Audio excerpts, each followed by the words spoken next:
Olá, eu sou o Nicolas Azevedo. E eu sou o Léo Montenegro. E sejam muito bem-vindos ao primeiro episódio do Carreira na Real, uma série de podcast onde nós entrevistaremos empresários de sucesso na área de business, economia e empreendedorismo, que falarão na real sobre como é que o dia a dia deles é nessa área e inspirar para nós que somos estudantes, para a gente finalmente conseguir entender como é que essas coisas funcionam e por algum dia nós podemos trabalhar com isso no futuro. E hoje nosso papo é com o César Pinella, que é um empreendedor atualmente sócio de companhias de software e de fundos de investimentos especializados em tecnologia. Inicialmente, César, muito obrigado pela sua presença aqui. É um prazer te receber aqui no podcast. E para a gente iniciar aqui já, hoje, pelo seu perfil, você é o que o mercado chama de um serial entrepreneur e um VC investor. Por favor, nos dê um overview, como é que seu trabalho funciona, quais são um pouco das suas responsabilidades e suas investidas, o que você realmente faz assim, no seu trabalho. Muito bem, obrigado pelo convite, Nicolas e Léo. Muito legal estar nesse podcast. Acho que é um assunto bem legal para passar em termos de conhecimento para o seu público, que provavelmente são de estudantes. Então, vai ser um prazer falar aqui com vocês. Bom, para ser um serial entrepreneur, você tem que ter feito mais de uma empresa, né? Ao longo da minha carreira, que começou há 40 anos atrás, eu fundei 10 companhias, fui sócio de 11 e investi indiretamente em mais de 60 companhias, startups, né? Então, tem uma jornada bem movimentada em relação ao empreendedorismo. Ou seja, isso mostra que eu sou um apaixonado pelo empreendedorismo, ou seja, minha carreira foi pautada nisso. E hoje, atualmente, eu sou sócio de 3 companhias de software, do qual eu sou board member ou o presidente do conselho. Então, tenho uma parte do meu tempo dedicada à gestão dessas companhias, uma outra parte do meu tempo dedicada à gestão de investimentos. Eu sou um general partner de um fundo de investimento Venture Capital, então ali nosso papel é realmente escolher startups para serem investidas, né? Ah, legal. E, bom, você já tocou na tecla do tempo e eu queria se aprofundar nesse tópico. Então, eu gostaria de saber como você prioriza e divide o seu tempo em cada uma dessas frentes de atuação e também se tem umas que são mais importantes que outras. Uhum. Eu aprendi que a disciplina, num processo como o que eu executo e executei, ela é fundamental. Se você não for uma pessoa disciplinada, é muito difícil você fazer a gestão adequada do seu tempo. Como você disse, o nosso maior ativo é o tempo, né? Não tem nenhuma dúvida disso. Então, a primeira coisa que eu aprendi é dizer não, né? Ou seja, para você poder ter o tempo adequado naquilo que você quer fazer, é importante você saber aquilo que você quer fazer para saber responder não quando não encaixa naquela sua estratégia, né? Então, hoje eu divido meu tempo em 3 partes. Uma parte para as companhias que eu sou sócio, e aí eu tenho uma agenda muito bem definida ao longo do ano, com reuniões regulares para fazer a gestão e o acompanhamento dos business. O mesmo acontece na gestão do portfólio de startups que eu tenho investido, que seria o segundo terço, e eu deixo 1/3 do meu tempo mais ou menos livre para relacionamento e poder encaixar assuntos importantes que surgem ao longo de uma jornada dessa. Legal, requer bastante dedicação, né? Isso, e sobre a questão da prioridade, depende do momento. Então, não tem um business que é mais importante que o outro, mais prioritário que o outro, mas uma fase em que isso altera, né? Então, é muito bom você ter os critérios que fazem você definir prioridades para você escolher bem a sua agenda. E também eu acho que até isso que você disse reflete muito naquele famoso ditado, né, que time is money, né? Total. Que tempo é muito valioso e algo que muitos empreendedores falam é que o tempo deles é mais valioso que o dinheiro deles. Uhum. Eu queria saber se você concorda com essa perspectiva de diversos empreendedores em torno do mundo inteiro. Sim, acho que é fundamental, não só o seu tempo, como o tempo de todo mundo, né? Então, quando você escolhe bem como usar esse tempo, faz toda a diferença para quem tem um sonho de empreender ou de realizar coisas de longo prazo, né? Isso é algo que eu vejo, né? As pessoas hoje em dia, elas não têm paciência, né? Elas são muito ansiosas, elas já querem sair da faculdade já fazendo muito dinheiro. Uhum. Eu acho que a palavra-chave realmente é paciência, né? Não sei se você concorda comigo. Muito. Você ter que, né, usar o tempo, né? O famoso deixar o tempo trabalhar para você, né? Tem coisa que não acelera, você tem o tempo das coisas, né? Ou seja, não adianta você ter pressa, você tem que ter persistência, você tem que ter consistência, você tem que ter confiança. Porque antes de dar certo, dá muito errado, né? Essa é uma realidade, né? Todo mundo acha que é uma jornada simples, não é. Então, se você não tiver essa paciência do próprio amadurecimento da sua ideia, de você como como profissional e do mercado, às vezes, né, você coloca os pés pelas mãos, como a gente diz, né? Então tem que ter muita paciência. Legal. Já que você mencionou aí a sua jornada, você acabou de falar, né, do que você faz hoje em dia, mas como é que você começou? Como é que você trilhou o seu caminho de sucesso? Você sempre soube que você queria fazer isso desde que você era menor? Não tinha essa clareza do empreendedorismo, porque naquela época não era uma palavra em voga, né? Mas eu tive muito claro, desde os meus 15 anos ali, uma necessidade, uma vontade de ser independente. Eu tinha muita criatividade, então eu sempre quis realizar coisas. E a primeira coisa que fui buscar foi uma independência financeira. Eu decidi começar a trabalhar cedo, para poder fazer as coisas que eu gostava, e procurei cursos técnicos que me permitiriam trabalhar em coisas que eu gostava de fazer, fazer algum dinheiro e realizar aquilo que eu queria realizar. E aí, aos 18 anos, eu montei a minha primeira empresa. Na verdade, foi a primeira iniciativa empreendedora que não deu certo, óbvio. Né? Mas... experiência, né? Você aprende com os erros, né? Sim. A segunda fase, quando deu errado essa iniciativa, eu programava, na época era uma profissão muito inovadora, né? Eu fui trabalhar e ganhar experiência sendo funcionário de companhias de software. Foi uma decisão deixa eu aprender na prática isso com alguém que já entende, né? Fui migrando da área técnica para a área de negócio e depois eu tentei ainda uma carreira executiva em grandes empresas, né? Essa jornada durou aproximadamente 8 anos. Legal. Então, Legal. Até os 25 anos, eu tentei uma carreira em empresas.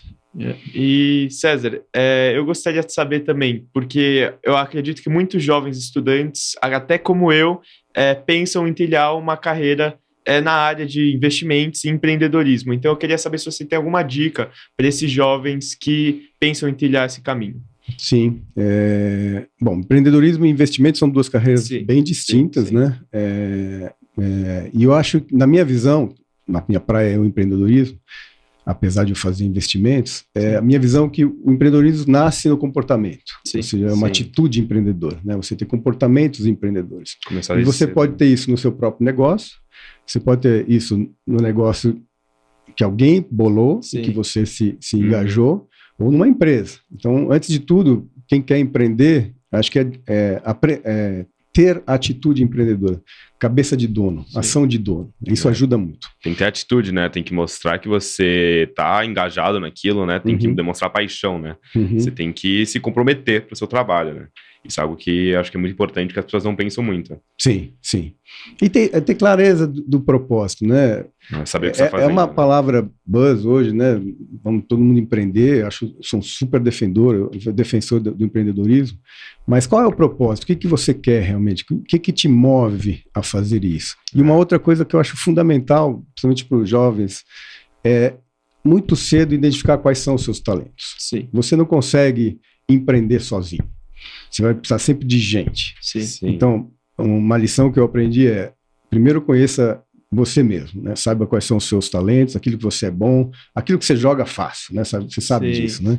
E procura reconhecer isso muito facilmente nos outros. Porque quando você monta um time, ou quando você convida um sócio, essa combinação de talentos ajuda muito a jornada empreendedora. E também não só para as pessoas não trabalharem no que dá dinheiro, e sim no que elas gostam, né? Porque é aquela famoso ditado, não trabalhe por dinheiro e deixe o dinheiro trabalhar por você, principalmente por empreendedores. Essa é a verdade. Tem gente que, né, tá pensando em trabalhar com isso, mas não tem ideia se vai gostar, né? E assim, uma pessoa ela vai simplesmente atrás do dinheiro, mas vive miserável, né? Você vai, acordar, trabalhar todo dia com algo que você odeia só porque dá dinheiro.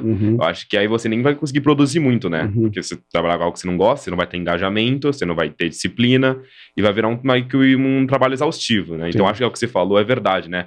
Ter paixão, né? Ter paixão pelo trabalho. Fazer o que você gosta, né? É óbvio que às vezes a gente tem que pegar caminhos que não são exatamente aqueles que a gente gostaria, mas você tendo em mente aquilo que você faz bem, e escolhendo realizar alguma ideia que você acredita de verdade, que você vai resolver um problema real, né? Eu acho que você tem mais chance de que o retorno financeiro aconteça. Quando você põe o dinheiro na frente, ninguém compra dinheiro, né? Alguém compra a solução, compra um produto, compra um serviço, né? A consequência de um bom trabalho, de você usar bem o seu talento e oferecer um bom serviço é que vai gerar o retorno financeiro. E é ótimo que gere, mas ele não pode ser o seu princípio. Eu uso uma frase que eu gosto de repetir, que ninguém vive para produzir sangue. né? Verdade. Você vive para produzir alguma coisa, mas você não vive sem sangue. É verdade. Então, uma Bom empresa ditado, hein? precisa ter o dinheiro circulando lá para que ela viva. Aconteça. Mas você não pode ter a empresa para que ela gere dinheiro só. Né? isso é Então, verdade. acho que essa analogia é importante. Né? Então, você tem que ter cuidado Sim. com o resultado, você tem que ter essa consistência financeira, mas ela não pode ser o seu propósito, ela não Sim. pode ser o seu objetivo. Ah, legal. E desde que você começou, né, a trabalhar nessa área e tudo, teve, né, a gente teve uma puta uma evolução, né, da tecnologia, né? Sim, Comparado com antigamente. Você começou há quantos anos atrás mesmo? 40 anos. 40 anos atrás, 40 anos atrás do que agora. Isso mudou muito a área que você trabalha lá no momento, tipo, desde que você começou? Totalmente. Porque, né, eu imagino que com a tecnologia deve ter facilitado muitas coisas, né? Seu trabalho deve ser completamente diferente hoje em dia. Totalmente. Você tem que ser, principalmente na área que eu trabalho, que é tecnologia, você tem que se atualizar todo dia, porque todo dia Sim, né? e cada vez mais rápido as evoluções acontecem. Software de 3 anos atrás já é ultrapassado, né, praticamente. Então, mas veja que é uma boa esperança para vocês, dá para se manter atualizado. Sim. Porque o principal aprendizado não é a tecnologia em si, mas como você faz o uso dela. Né? Ou seja, essa é a Concordo. capacidade de empreender. Como que eu transformo, a partir dos recursos tecnológicos que eu tenho, aquela realidade que eu quero mudar. Então, acho o grande benefício de você desenvolver uma habilidade empreendedora, competências empreendedoras, é que você está sempre apto a enxergar um problema, uma necessidade, E não buscar uma solução. e aí você busca uma solução com a Sim. tecnologia disponível naquele Sim. momento. Né? Então, Sim. esse é o segredo. E também isso é uma dificuldade que muitos jovens atualmente enfrentam, né? Que Uhum. eles têm o recurso na mão deles o dia inteiro e Uhum. não usam para o propósito correto, Uhum. né? E só por entretenimento. Então Sim. eu acho que é algo que, usado da maneira adequada, pode ter um resultado incrível, Sim. mas se você usar de maneira inadequada, não vai ter resultado Sim. algum. A questão voltou uma questão do tempo, né? Sim. É como você usa o seu É tempo. Tem que administrar o tempo, né? É bizarro o quanto de informação que a gente tem agora, né? Tipo, Uhum. antigamente você tinha que procurar, você tinha que conhecer uma pessoa, né? É o famoso, né? Conhecer as pessoas pra ter informação. Hoje em dia a gente tem, celular, Muito né? recurso. A gente consegue, tipo, pegar informação, acabou de lançar um novo produto lá no Japão. Uhum. Quanto tempo demoraria para o Brasil descobrir que lançou um Sim. novo produto de tecnologia pro software do computador lá no Japão? Uhum. Tipo, e a galera não usa, né? Uhum. Tem gente que quer trabalhar com isso, mas fica o dia inteiro, não procura o que quer trabalhar, né? Eu acho que pegar a informação é um negócio que, Então, a ferramenta está lá. Como você vai usar ela, sabe é o que usar a faz a peça. diferença. E repito, a questão do tempo é fundamental. Você vê o tempo como uma das coisas mais importantes de ser um empreendedor, não só o tempo, mas eu acho que a organização também. Total. Então, é isso, né? O que eu faço com o meu tempo? E quando eu falo disso, no passado, na época que eu tinha o termo workaholic, né? Uhum. São pessoas que trabalham excessivamente. Eu sou muito contra isso. Acho que você tem que ter um equilíbrio. Sim. Então, a gestão do seu tempo tem que percorrer outros caminhos que não só o trabalho. Né? Então, o tempo para os seus amigos, para a sua família, o tempo para o seu esporte, para a sua atividade física, o tempo para a sua saúde. não sei se pode, né? Então, o tempo para você ter o ócio criativo. Então, a gestão de tempo parece simples, né? Mas ela não é. Então acho que para você ser uma pessoa equilibrada e ter sucesso, inclusive você tem mais performance no trabalho, Exatamente. quanto mais equilibrado é o uso do seu tempo. Então, eu acho que é um princípio não só da organização do tempo no trabalho, que é super importante. Se olhar minha agenda, você vai ver que ela é super organizada. Eu dificilmente desmarco um compromisso, ou chego atrasado a um compromisso, ou deixo uma reunião estender o prazo que ela teria. Sim. Tem muitas vezes que eu me pergunto, eu preciso dessa reunião mesmo? Né? Sim, Então, sim. esse constante questionamento de você em relação ao uso do tempo, sendo que ele realmente é um ativo valiosíssimo para a gente, porque ele não volta, né? Sim. Para mim faz toda a diferença. Com certeza. Como você disse, né? Se você não tiver essas atividades de entretenimento, então família, amigos, esportes, o seu desempenho no trabalho não vai ter o mesmo rendimento. Porque a cabeça não consegue trabalhar só trabalhando, né? Assim, né? Só trabalhar, né? Eu entendo que tem fases, por exemplo, que você está, às vezes, numa fase muito importante da empresa, que você tem que trabalhar mais horas. Então, eu não estou olhando o tempo só naquele dia, mas ele como um sacrifício, né? Ele como uma gestão ao tempo. No tempo, né? Ou seja, então às vezes você vai ter um pico de trabalho mais forte, e isso faz parte do processo. Tive essas situações. Tem uma semana mas assim, não é né? um princípio trabalhar excessivamente é bom. Sim. Não, é uma necessidade e não um princípio. Acho que essa é a diferença, né? Como você mantém um certo equilíbrio nesse uso do tempo. É algo que acontece, assim, né? Você tem que ir junto com o flow, né? Sim, vai estar acontecendo, você não pode só simplesmente parar, né? Tipo, não quero fazer isso. Você tem que entrar no flow. Isso é algo que eu acho que até que a escola, no momento, treina um pouco a gente, né? Sim. É uma das boas coisas da faculdade, da escola, né? Que eles tentam te ajudar a ser organizado, né? Isso. Porque você tem que equilibrar, né? Seu tempo livre, seu tempo de escola, seu tempo com os amigos. Isso. Então, eu acho que é uma coisa muito valiosa que muitas das pessoas não pegam hoje em dia, né? Não veem a importância, né? Sim. E é um negócio tão importante para a vida futura no trabalho que eles não têm ideia. Sim. É um bom exemplo, né? Quando você tá prestes a entrar na universidade, você vai ter que estudar mais naquele ano, se preparar. Bastante. Então você tem um pico, às vezes, de estudo. Sim, natural. Mas aquilo né? não pode ser a sua constância. Essa é a diferença. É. Bom, e César, para finalizar, eu gostaria de saber se existe que você disse que você já teve diversas experiências nesse rumo de empreendedorismo, se teve alguma experiência que você pode compartilhar com a gente, ou até uma armadilha que podia ter sido evitada para não acontecer aquele famoso se eu soubesse disso antes. Então, para a gente não cometer os erros que você cometeu ao longo da sua carreira. Tem uma frase que eu, às vezes, digo que não sabia que era impossível, ele foi lá e fez. Para provocar um pouco. Se eu soubesse de tudo, talvez eu não tivesse saído do lugar. Né? Mas, falando sério, eu acho que uma questão importante, quando você pensa em empreendedorismo, e aí sim, em montar negócios, sociedades, eu acho que, além de você conhecer muito bem você mesmo, os seus talentos, o seu propósito, você ter isso muito claro com quem você se associa, com quem você pretende se associar. Sim. Né? Porque isso é uma jornada como um casamento. Né? Ou seja, normalmente ela é de longo prazo.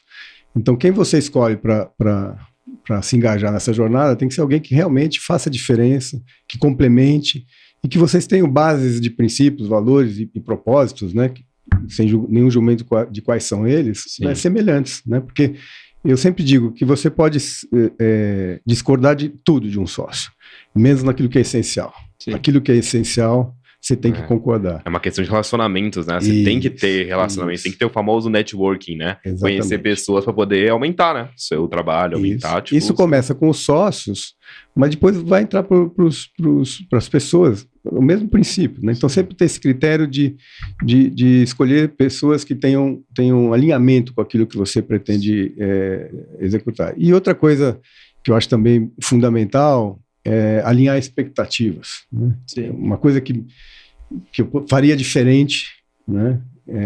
Alinhar melhor as expectativas societárias e, quando possível, escrevê-las, né? Formalizá-las, porque às vezes a forma como você entende uma coisa é diferente da forma como o outro entende. Quando você põe no papel, as coisas ficam mais claras. E você também chegou a mencionar a sua empresa de quando você teve 18 anos, que não deu certo. Você acha que essa empresa te ensinou a muita coisa que ajudou você no futuro da sua carreira? Sim. A primeira, a aprender a errar. Né? Aprender a errar, começar de novo. É um aprendizado que todo empreendedor fala. Sim. Eu, por exemplo, não conheço um empreendedor que não quebrou nenhuma vez. Né?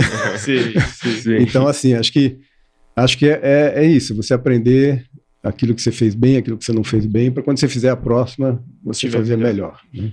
Tá, então, bom, César, gostaríamos de agradecê-lo pela participação e também pelas dicas.